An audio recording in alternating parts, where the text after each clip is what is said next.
Hi, everybody, and welcome to another recording that will eventually end up as a podcast since I don't have a guest this week.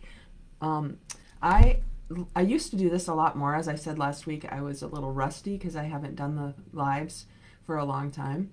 But today I'd like to talk about the distinction maybe between New Year's resolutions and New Year's intentions. Maybe there's a distinction, maybe not. Hi, Andrea from New York. Good to see you here. As always, anybody's welcome to join in the conversation by putting a comment in, like as Andrea just did. I would love to have this be interactive and not just me talking, although, podcasting is kind of like that. There's not a lot of opportunity for interaction, so I'd like us to take that opportunity if you're so moved this morning. So I'm going to talk about intentions as opposed to resolutions, and we'll see where it goes. Okay, I'll do the countdown because it's easier for me then to edit later the podcast for the podcast. So 3, 2, 1. Hi, everybody, and welcome to another episode of Circle Up and Get Real, where we talk about things that matter with people who matter. And today I'm going live on Facebook because I don't have a guest on my podcast. I will next week for episode 199. I think this will be episode 198. So we've done this for quite a while, 4 years running every week. What I'm learning from being that diligent about podcasting is that I get better at what I do over and over and over again. Good morning, Mandy. It's good to see you here. Please feel free to contribute, participate. If there's any questions or comments you want to make as I'm talking about this, I will welcome those. So what I'm going to talk about today is intentions as opposed to New Year's resolutions. Resolutions seem to work well for a short amount of time, and they kind of fall away. My cousin Roger's here, Roger from Florida. He says, yes, practice makes better. It sure does. I used to, when I was learning piano back when I was a little kid, my mom used to say, practice makes perfect, Jodee. But what I've learned over the years is practice makes permanent. The way you practice is the way you'll perform. So Roger and his wife Alice used to own a ballet company in Brandon, Florida. And I'm betting you know from what you've witnessed, Roger, with the ballet kids and the people who come into that space of dance, they get better when they practice. But if a person would come into a dance situation, a music situation, anything, and they're practicing in a frustrated, upset, forced way, they'll get better at performing in a frustrated and forced way. I just know this from my experience with piano lessons. I didn't want to practice. And so the way I performed was the way I had practiced, which was resentful and frustrated. That piano did not come naturally to me the way it did to some of my classmates. And I would compare myself to them, where music just flowed out of their fingers on the piano. And for me, it was such an effort because I had this perfectionistic tendency, which said it's not okay to make mistakes. And then I made mistakes all the time. And then I judged myself. And as I look back on that, I see that had I allowed myself to be in the flow of it, or even if I had said piano is not my gift, could I find something that I am more gifted at, that comes more naturally to me, so I could be in flow state instead of push and force state?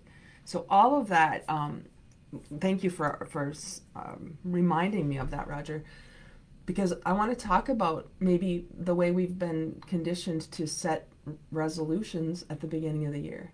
I resolve to do this differently, and it's usually around like quitting smoking or eating more healthy or getting your finances in order or something that hasn't seemed to work in the past. So the calendar turns and you say, this is going to be a new year and I'm going to get different results. And maybe you do that for a while. I'm going to the gym every day, or I'm going to eat well. And when we push and force ourselves to do something, over time, if it's too much of a push and force, we're going to fall back into the old programming. So maybe there's another way to do that. I believe there is. And today I'm going to talk about intentions. So Dr. Wayne Dyer is one of my favorite people. I had the opportunity to actually meet him in person, and he was amazing in person. I have my picture with him. I got to hug him and be in his physical presence. And so I want to share from this book called The Power of Intention, Because a lot of times we think about intentions as, I intend to do that. This is an intention that will lead me to a different action. And this is a little different, the way he talks about it. He says in the book flap here, intention is generally viewed as a pit bull kind of determination, propelling one to succeed at all costs by never giving up on an inner picture. In this view, an attitude that combines hard work with an indefatigable drive toward excellence is the way to succeed. However, intention is different in this book. I want to look up. Hi, Melissa. No resolve, daily practice, like Roger has said. This connection this morning has reminded me how important it is to gather. Ooh, I want to come back to that, Melissa. This is awesome. For now, I want to talk about intention. So thank you for that. I'm going to come back to that. He says, in this book, intention is viewed very differently. Wayne Dyer has researched intention as a force in the universe that allows the act of creation to take place. And allows is in italics. This book explores intention not as something you do, but as an energy you're a part of. We're all intended here through the invisible power of intention. This is the first book to look at intention as a field of energy you can access to begin co-creating your life. Now just think about those words. Co-creating your life with a force that's bigger than you, instead of feeling like you have to push and force and hustle and grind your way to an outcome. So think about that just in a different way. How does that feel? How do you feel when you think about intention as a co-creation and getting in a flow state with a power greater than you? To me, that's very different than making a resolution. In fact, creating something and making something are two different energies to me. And I will tell you from my experience now in art, in painting, when I make something, often it feels more forced. I have to do this. I've had that happen with some commissions. People say, I want you to paint this thing. And if I'm in a space of making, I have to make it for them, I lose the creativity that comes through me. So I have to be really aware of how it feels when I'm doing the doing of painting. Mandy says the grind is grueling. This definition of intention is so exhilarating, even just hearing it. Yes. And Mandy, as someone who is an entrepreneur, a founder, has a business, we've been conditioned that it's about the hustle and grind. It's the make and the force. And it's not wrong. I'm not saying this is wrong. I'm just noticing for me that putting my shoulders down and allowing, like it says in the introduction here, allowing, the word was in italics. How do we allow things if we're so busy making them? And for me, that's been a kind of a subtle shift for a while, but once it kicked in, I can't really undo that. Melissa says it's a switch mentally, especially when we have been taught true grit and grind and get it done versus allow things to happen and co-create this life. It sounds very different, and it is going to take time to process and practice. 100%. It will take time to process and practice. Wouldn't it be great if you had a new idea and you went, boom, switch is flipped, and I'm on to something else. I'm going in a completely different direction than I have been before. That would be amazing. And I think it can happen that way, like insight can be that way, but insight without a new action makes no difference. Amanda says, I'm with you, Jodee, on creating for the sake of creating and exploring and allowing versus needing to get it done. And amen, Melissa. So isn't it great how we can co-create even this conversation right here this morning, live on Facebook? We're co-creating it. We've got 5 people who have been a part of this dialogue, which is emergent. We didn't have a plan. I mean, I had a little bit of a plan for what I wanted to talk about today, but the emergent part of this conversation is where I see so much value in the world of Melissa's work, Roger's work, which he's in the process of retiring, maybe, Roger, but you're still at a job. Amanda, I know you own your own business. You have a job. Cherry, good morning, neighbor. Good morning, Cherry. Let me see, who else am I looking back at? Andrea has a job. She works in New York. If we have jobs where we're working on something or working for someone, this can be a little bit more challenging. It can be. Like Melissa said, it takes time to process and practice. Yes, and when you get that insight, when you see a distinction, like between intention and resolution, as one example, when you get that insight, in my experience, if you don't follow that new pathway that's lighting up for you, you will go back into the conditioned response. You will, because it's just nature. So here's what happens. Here's the good news about this. When you have that insight and you're looking then for a community, for people, for others who are on a similar path, you will start seeing that. Your reticular activation system will be awakened, and you'll now start looking around. Who's having these different conversations?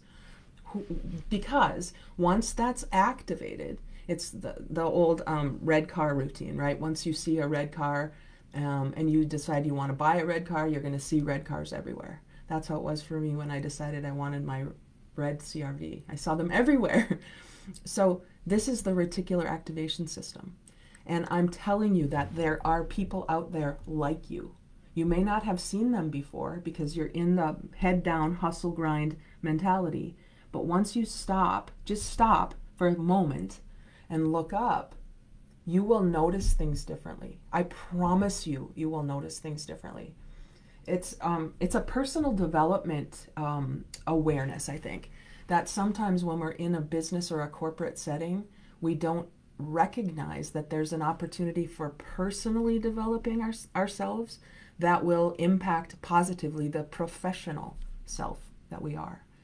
But if we don't see a distinction between personal development and professional development, then we will continue at work to be in the professional mode, learning skills to do the things we do, and forgetting that it's the being we are that does the doing.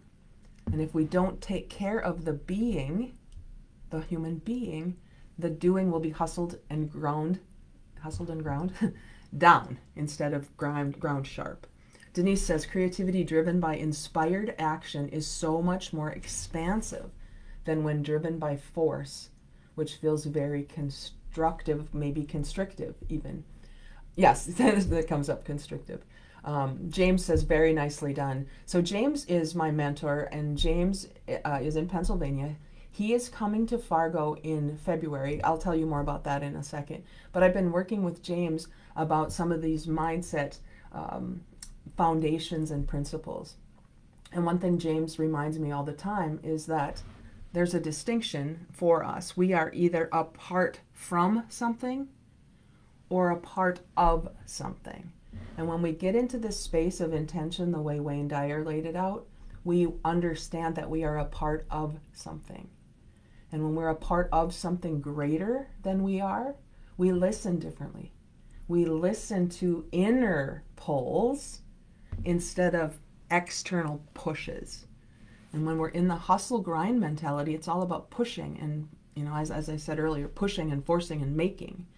And that's such a different feeling than stopping, taking a breath, and allowing that energy that you are a part of to guide you. And I'm speaking from my own experience here. I'm sharing with you what I've noticed in the distinctions. And if we don't stop, we won't notice because we'll just be head down grind. Melissa says, when you find those people, life is so different. It's fun even with challenges. So I love that, Melissa. It's not that the challenges that you've experienced when you've been on the solo journey go away.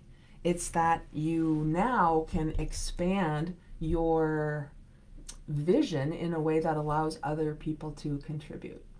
I always like to say in my communities that I'm building, trouble shared is trouble halved, H-A-L-V-E-D. Trouble shared is trouble halved, and joy shared is joy multiplied. And when you find, as Melissa says in all caps, those people, it's true. It's true. The experience of being with like-minded and like-hearted others is so expansive and iterative that it's hard for me to tell you about it without having you experience it. So if you think about this for yourself, co-creating with the universe, with this force greater than you, co-creating, doesn't that feel a lot less heavy? Like you don't have to figure it all out yourself. You're in a co-creation of something that you can visualize, and then step into. That possibility is there always. But when we're in resolution mode, we won't see it that way. Intention mode means we can be in the energy of that co-creation. And when that happens, you'll know the distinction. And you might question the distinction because you might be like, this feels too easy. This feels too good. This can't be right because it feels too good. That sounds so counterintuitive, but in my religious upbringing, that's how I was conditioned. If it feels good, it must be wrong. So don't do it unless it feels like you are working, because then you'll deserve it. It's just the weirdest thing. So when you look at, I love, James, thanks for the reminder. When Wayne Dyer says, when you look at things differently, it's change the way you look at things, and the things you look at change. And that may sound counterintuitive too, but when you change the way you look at things, the things you look at change. And the way we can talk about that, James, is reading Think and Grow Rich. That book doesn't change. It doesn't. It's a book. I mean, I pick up the same book many, many times a year because I read that book many times a year.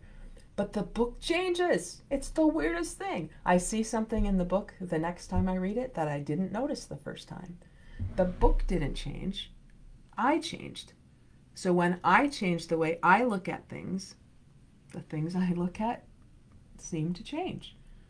And this is what it means to expand your vision, expand your awareness, expand your understanding of things. We're never done. We're never completed as human beings who are created in the image of a creator who is always expanding. So if we are created in that image, we are always expanding. We're never done until the last day we take a breath on this earth. So if that's true, then why would we not be open to possibilities that will cause us maybe some discomfort? That's the point, kind of, to get out of that zone of familiarity, which has become what we call comfortable because we do it over and over and over again. And when we get to that place that we want to expand, our being wants us to expand, that's going to feel uncomfortable. It's supposed to. That's the point. When I take a deep breath and I expand my lungs, it feels different than when I'm breathing shallowly and being on the treadmill and doing things. Taking that breath, taking that expansive space and allowing it to fill my lungs. I mean, my goodness, that's just such an easy example for all of us. If we just would breathe, stop and take a breath. I listened to a podcast this morning from my friends Chris and Aaron, have a podcast called The Mindful CEO. And they introduced a new word to me, Coddywaddle. I think it's Coddywaddle. It's a new word to me. And it means to go purposefully in an unclear direction, something like that.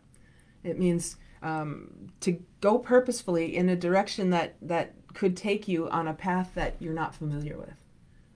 And that's kind of the point too. If we're living this life to expand our awareness, we can have an idea of the direction we want to go to. Maybe it's destination. Maybe it's Coddywaddle. Coddywaddle? I'll put the definition in the show notes when I go back to it. To go with purpose in a not completely familiar direction, something like that. And when you allow yourself that opportunity to think in that way, it's fun. It's really fun. So here's a way to explore for yourself what you truly desire for 2024. Think about 2023. Actually, let's think about 2020. Let's go back to 2020 because the whole world changed in 2020. So imagine in your mind who you were and where you were in March of 2020. When you're thinking about that, turn your head around and look behind you, but don't turn your feet around. Don't go back there. Just look back there. Who were you being? What were you experiencing? What was happening in your world in 2020? Things have changed so much since then. And that might be the marking point, right? That might be our demarcation line. Who am I being now? Because I've had to change some of the ways I've looked at things since 2020. So did the world change you? Or are you now understanding that you have the ability to change your world? When you change the way you look at things, the things you look at change. Don't allow the way the world has changed to change you. You have so much power and ability inside you when you co-create with this power of the universe that's bigger than you. Because that then gets you in the practice of allowing, the practice of breathing, the practice of stopping the hustle and grind and make and force and push mentality that keeps your head down. You have the ability to shift. And the question is, are you willing? So if you're looking for your people, I love that Melissa said, when you find those people, life's so different, it's fun even with challenges. I have many opportunities for you to connect with people who are in this kind of conversation all the time. You are going to have to bring the willingness. And one of those ways is an event in February called Chill Out in Fargo. February 28th is our social gathering. February 29th, Leap Day. We have an extra day in this year.